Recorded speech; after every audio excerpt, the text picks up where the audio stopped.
भन्नुपर्छ होइन सात भैला जाँड सात भैला निका सात भैला रक्सी होइन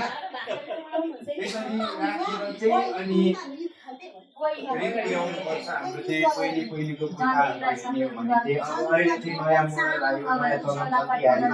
सबै अब त्यस्तै अब हाल्दाफुल्दा मात्र चलाउने भए तर लिम्बू राईकोमा हेर्नु तपाईँहरूको अहिले पनि त्यो संस्कार छोडेको छैन नि भन्दैछु त तपाईँहरूले होस् भन्नुहुन्छ हुन त हो नि अब होस् त नि तर आफ्नो इतिहास आफ्नो संस्कार सबै पनि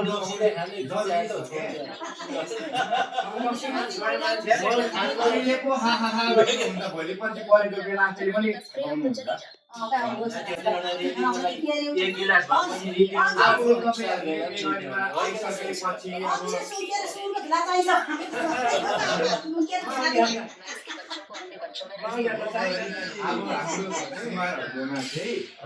अब बे गरेर अब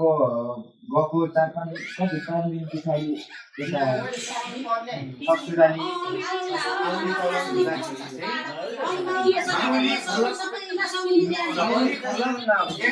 मेरो कुरा सकियोस् न तपाईहरु एकछिनमा गर्नु अब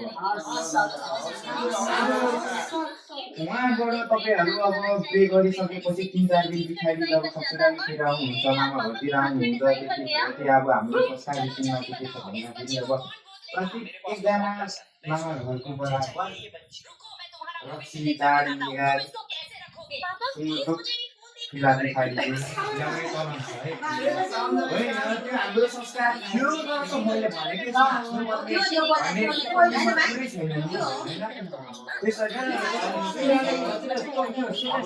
संस्कार बचाउने भनेको हामीले नि हो किन बुढा पुर्खाहरूले त है 10 घरमा 12 थर टकिलोटी मटिलो गरेर दिथ्यो होइन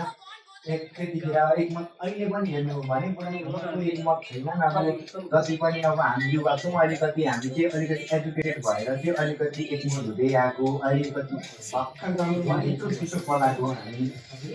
अब त्यसरी नै अब सबैजना एकमत हुँदै बस्नुपर्छ है अब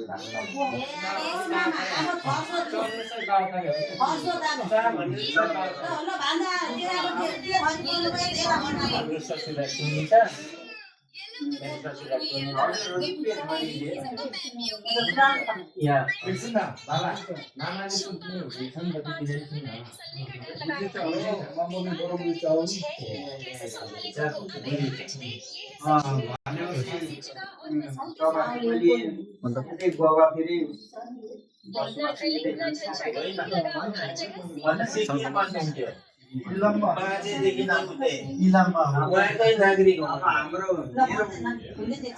मेरो कुरा चाहिँ के हो भने जेसुकै कुराहरू सबै कुरा भयो तपाईहरु बुढाबुढी भन्दा सँगै बस्नु है त्यही हो हाम्रो बिन्ती छ तपाईलाई भान्जा हजुर आज दिन तपाईलाई मैले भान्जा भन्छु मरघटी आउँदाखेरि राजनको घर कहाँ भन्नु सबले चिन्छ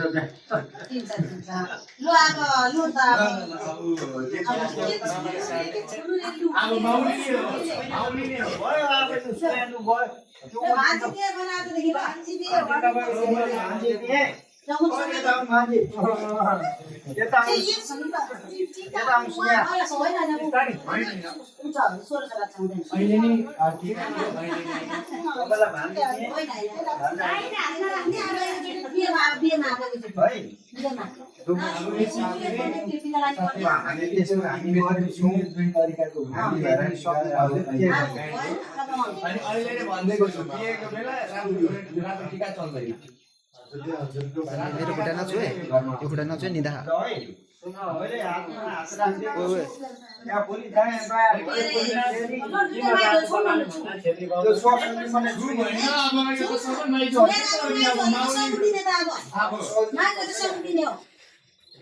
तिमीलाई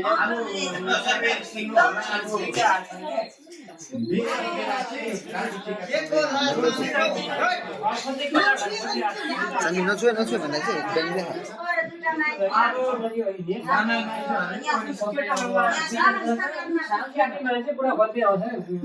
चाम्बी खुट्टा हेर्न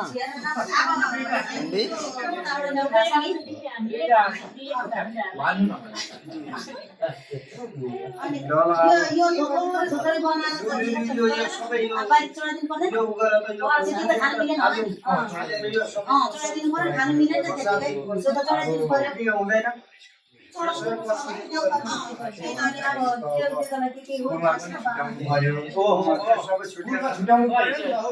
अरू त कुल देवतालाई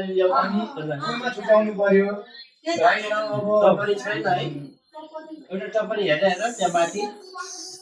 अब त्यो भन्दाखेरि तपाईँको हातमा हामीले मेरो भान्जीलाई सुम्प्यौँ आजबाट है अब थाल मात्र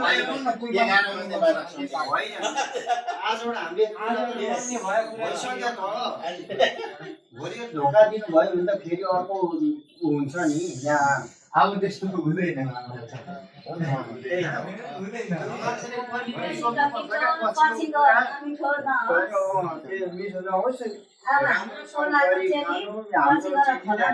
साँच्ची त नि हामीले त अनि हाम्रो दाजुलाई छुट्याइ पनि दिन्छ नि दाजुको पनि एक शब्द ए अनि खोइ गर्ने पनि हामीलाई के पर्यो भने उहाँलाई पनि बस्ने मलाई त केही भन्नु छैन मामा छैन यहाँ के